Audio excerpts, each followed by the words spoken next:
Hello friends, स्वागत है आप लोगों का मेरे यूट्यूब चैनल में। आइए जानते हैं, अगर गणेश चतुर्थी के दिन हमने चंद्र दर्शन कर लिया है तो कलंक से बचने के लिए हमें कौन सी कथा सुननी चाहिए और किस मंत्र का जप करना चाहिए।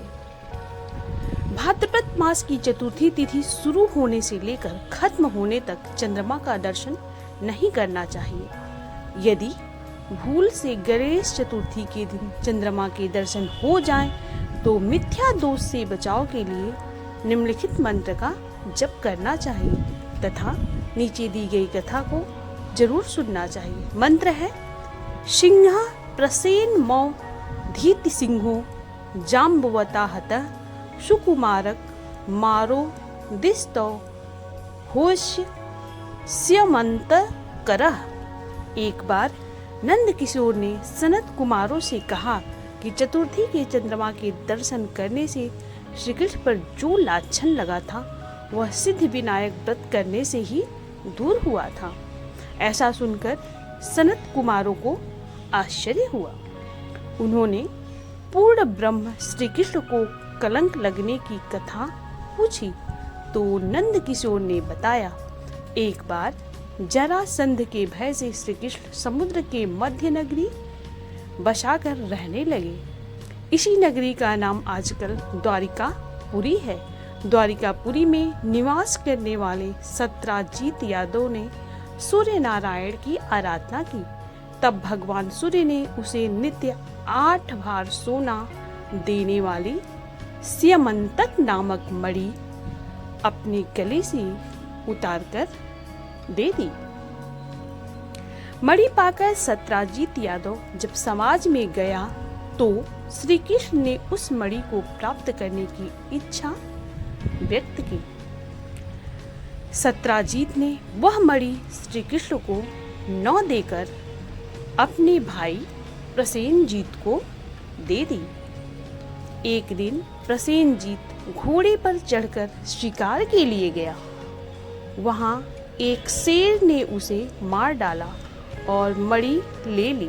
वृक्षों का राजा जामवंत उस सिंह को मारकर मणि लेकर गुफा में चला गया।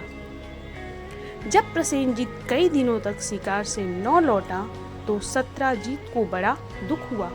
उसने सोचा, श्री कृष्ण ने ही मणि प्राप्त करने के लिए उसका वध कर दिया होगा।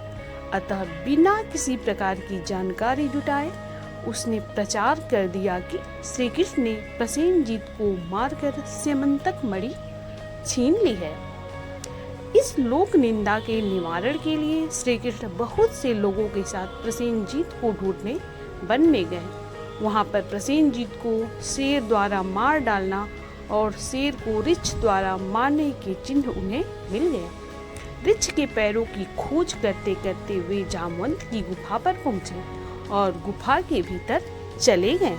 वहां उन्होंने देखा कि जामवंत की पुत्री उसी मणि से खेल रही है। श्री कृष्ण को देखते ही जामवंत युद्ध के लिए तैयार हो गया। युद्ध छिड़ गया। गुफा के बाहर श्री कृष्ण के साथियों ने उनकी 7 दिन तक प्रतीक्षा की। फिर वे लोग उनके वध को जानकर पश्चाताप करते हुए द्वारिकापुरी लौट गए। इधर 21 दिन तक लगातार युद्ध करने पर श्री जामवंत श्री कृष्ण को पराजित न कर सका। तब उसने सोचा, कहीं यह वह अवतार तो नहीं जिसके लिए मुझे रामचंद्र जी का वरदान मिला था। यह पुष्टि होने पर उसने अपनी कन्या का विवाह श्री कृष्ण के साथ कर दिया और मणि दहेज में दे दी। श्री कृष्ण जब मणि लेकर वापस आए तो सत्राजीत अपने किए पर बहुत लज्जित हुआ। इस लज्जा से मुक्त होने के लिए उसने भी अपनी पुत्री का विवाह श्री कृष्ण के साथ कर दिया। कुछ समय के बाद श्री कृष्ण किसी काम से इंद्रप्रस्थ चले गए। तब अक्रूर तथा ऋतुवर्मा की राय से सतधन्मा यादव ने सत्राजीत को मारकर मणि अपने कब्जे में ले ली। सत्राजीत की मौत का समाचार जब श्री कृष्ण को मिला तो वे तत्काल द्वारिका पहुँचे। वे सतधन्वा को मारकर मणि छीनने को तैयार हो गए।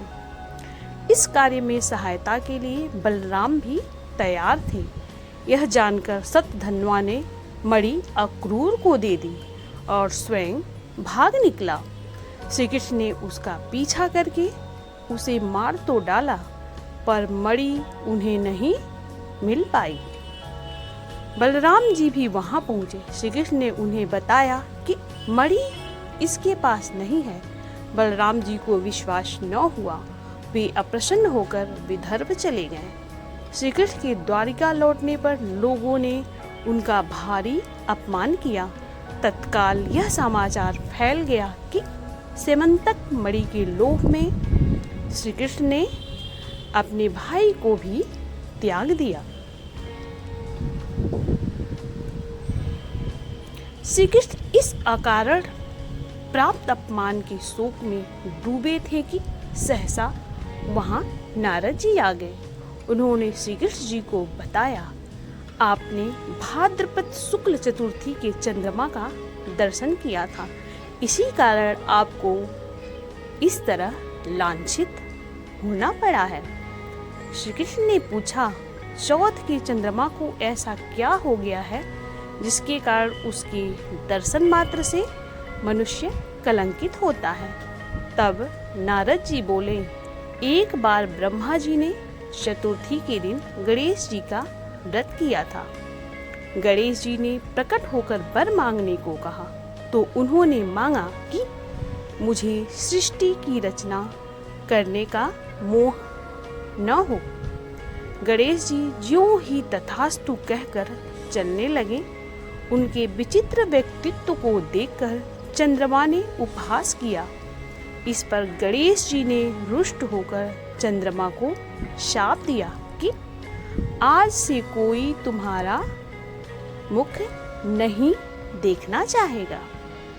शाप देकर गणेश जी अपने लोक चले गए और चंद्रमा मान सरोवर की कुमुदिनियों में जा छिपा। चंद्रमा के बिना प्राणियों को बड़ा कष्ट हुआ। उनके कष्ट को देखकर ब्रह्मा जी की आज्ञा से सारे देवताओं के व्रत से प्रसन्न होकर गणेश जी ने वरदान दिया कि अब चंद्रमा शाप से मुक्त तो हो जाएगा, पर भाद्रपद शुक्ल चतुर्थी को जो भी चंद्रमा के दर्शन करेगा उसे चोरी आदि का झूठा लांछन जरूर लगेगा, किंतु जो मनुष्य प्रत्येक द्वितीया को दर्शन करता रहेगा वह इस लांछन से बच जाएगा। इस चतुर्थी को सिद्धि विनायक व्रत करने से सारे दोष छूट जाएंगे।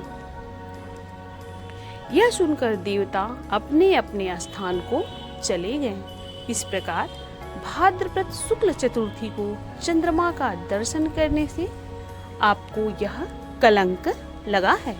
तब श्री कृष्ण ने कलंक से मुक्त होने के लिए यही व्रत किया था। कुरुक्षेत्र के युद्ध में युधिष्ठिर ने भगवान श्री कृष्ण से पूछा, भगवान, मनुष्य की मनोकामना सिद्धि का कौन सा उपाय है? किस प्रकार मनुष्य धन, पुत्र, सौभाग्य तथा विजय प्राप्त कर सकता है? यह सुनकर श्री कृष्ण ने उत्तर दिया, यदि तुम पार्वती पुत्र श्री गणेश का विधि पूर्वक पूजन करो तो निश्चय ही तुम्हें सब कुछ प्राप्त हो जाएगा। तब श्री कृष्ण की आज्ञा से ही युधिष्ठिर जी ने गणेश चतुर्थी का व्रत करके महाभारत का युद्ध जीता था। तो ये था चतुर्थी का चंद्रमा देखने वालों के लिए यह कथा। इस कथा को सुनने से जो कलंक का चंद्रमा लगने से कलंक लगता है उससे मुक्ति मिलती है।